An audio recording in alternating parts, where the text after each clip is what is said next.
Urdu point کی videos دیکھنے کے لیے ہمارا چینل سبسکرائب کیجیے اور بیل کے آئیکن پر کلک کیجیے تاکہ آپ ہماری تمام آنے والی ویڈیوز سے باخبر رہ سکیں۔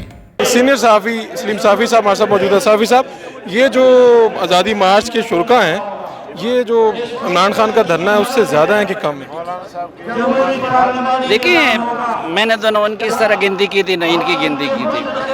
اچھا، نہ ان کے مارچ کے ساتھ ٹریول کیا تھا نہ ان کے مارچ کے ساتھ ٹریول کیا تھا۔ تو ہے نا، وہ یہاں پہ دو جگہوں پہ ان کا بھی دیکھا تھا، ادھر بھی دیکھا تھا۔ تعداد تو میں کچھ نہیں کہہ سکتا، البتہ کلچر میں زمین و آسمان کا فرق ہے۔ کلچر میں ایک تو یہ فرق ہے کہ یہاں پہ ہمیں جو ڈسپلن نظر آ رہا ہے وہ ادھر نظر نہیں آتا تھا۔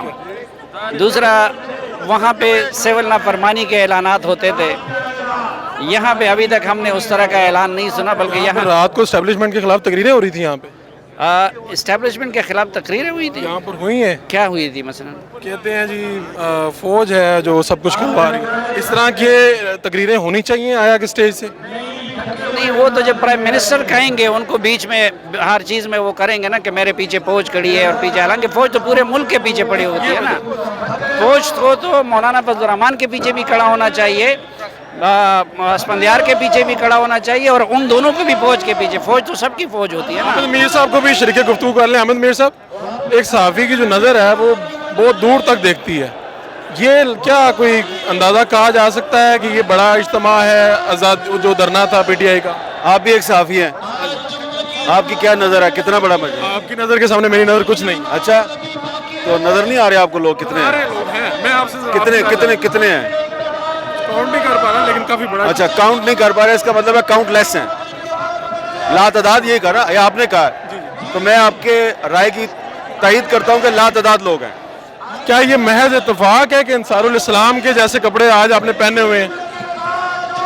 اگر آپ کا خیال ہے کہ میں جان بوجھ کے پہن کے آیا ہوں تو ہو سکتا ہے جو ان پر پابندی لگائی ہوئی ہے میں اس کو ڈیفائی کر رہا ہوں۔ اگر آپ کی نظر سے میں کیا سر سمجھتے ہیں کہ اگر یہ روایت شروع ہو جائے کہ اگر یہ لوگ جو آئے ہوئے ہیں اور یہ لوگ آتے ہیں، بیٹھتے ہیں، استعفیٰ لے کے چلے جاتے ہیں، تو اس طرح تو کوئی بھی حکومت آئے گی، کوئی بھی لوگ لے کے آئے گا اور استعفیٰ لے کے چلے جائے گا؟ یہی بات ہم 2014 میں عمران خان کو بھی سمجھاتے تھے تو وہ نہیں سمجھا، تو اب یہ بھی وہی کر رہے ہیں، اس کے راستے پہ چل رہے ہیں۔ کل کو کوئی یہ کہے گا 2018 میں بھی یہی سمجھایا تھا، پھر یہی ہوا، یہ تو سلسلہ چل نکلے گا۔ ہاں تو بس ٹھیک ہے نا، یہ تو سمجھنے والوں کو سمجھنا چاہیے۔ صافی صاحب، آخری آپ دے دیں، آپ کیا سمجھتے ہیں یہ جو مارچ ہے یہ کب تک رہ سکتا ہے جاری؟ آپ کا کیا خیال ہے؟ صحافی کی ایک رائے ہوتی ہے۔ یہ تو ہم مولانا فضل الرحمان نے سارے کارڈ سینے سے لگا رکھے ہیں۔ دوسرا ایک پرابلم اور ہے، پہلے جتنے بھی دھرنے ہوتے تھے وہ سکرپٹڈ ہوتے تھے، تو وہ سکرپٹ ہمیں بھی پتہ ہوتا تھا۔ مثلا پچھلے دھرنے میں میں پی ٹی آئی والے دوستوں کو بتاتا تھا کہ فلاں تاریخ کو آپ لوگ یہ کریں گے، فلاں تاریخ کو آپ یہ کریں گے۔ مصیبت یہ کہ یہ دھرنا سکرپٹڈ نہیں ہے، بلکہ سکرپٹ والوں کے سکرپٹ کے نتیجے میں آنے والی حکومت کے خلاف ہے۔ بالکل پتہ نہیں کسی کو کیا ہونے جا رہا ہے۔ تو یہ اب مولانا اور وہ اپنی رائے کرتے ہیں، رہبر کمیٹی کی رائے لیتے ہیں۔ ہاں، البتہ ہم تو یو ٹرن لینے والے نہیں ہیں۔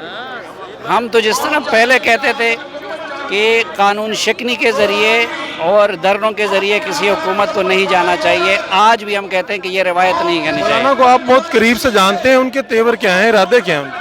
ان کے تیور کے تو پتہ نہیں چلتا، ٹھیک ہے۔ مولانا خود بڑے ڈیپ آدمی ہیں اور خان صاحب کو کوئی اور وہ کرتا ہے، اس لیے ان دونوں کو سمجھنا مشکل۔ البتہ میں نے ابھی بھی نیچے کنٹینر پہ بیٹھ کے بھی مولانا سے کہا کہ مولانا، خدا کے لیے مولانا فضل الرحمان رہو، عمران خان نہ بنو۔ جو وعدہ کیا ہے وعدے کی خلاف ورزی نہ کرو، آئین کے خلاف کوئی کام نہ کرو، اپنے ورکروں کو اشتعال نہ دلاؤ، جو کچھ ہے مظلومانہ سیاسی جدوجہد کرو۔ تو ہم تو مولانا سے یہ التجا کرتے ہیں کہ آپ مولانا فضل الرحمان اچھے ہیں، عمران خان کی سنت تازہ کرنے کی کوشش نہ کرے، اور جے یو آئی کے ورکر سے بھی یہ ریکویسٹ کرتے ہیں کہ ابھی تک جس طرح آپ لوگوں نے شیشہ نہیں توڑا، ابھی تک جس طرح آپ کے پروگرام میں جو ثنا مرزا کے ساتھ ہوا تھا، فرحت جاوید کے ساتھ ہوا تھا، وہ چیزیں نہیں ہوئی، تو اس روایت کو قائم رکھو اور جے یو آئی رہے، پی ٹی آئی نہ بنے۔ بہت شکریہ سلیم صافی صاحب اور احمد میر صاحب کی آپ نے گفتگو سنی۔ اپنے میزبان فاروق شہباز کو اجازت دیجیے لانے کے بعد۔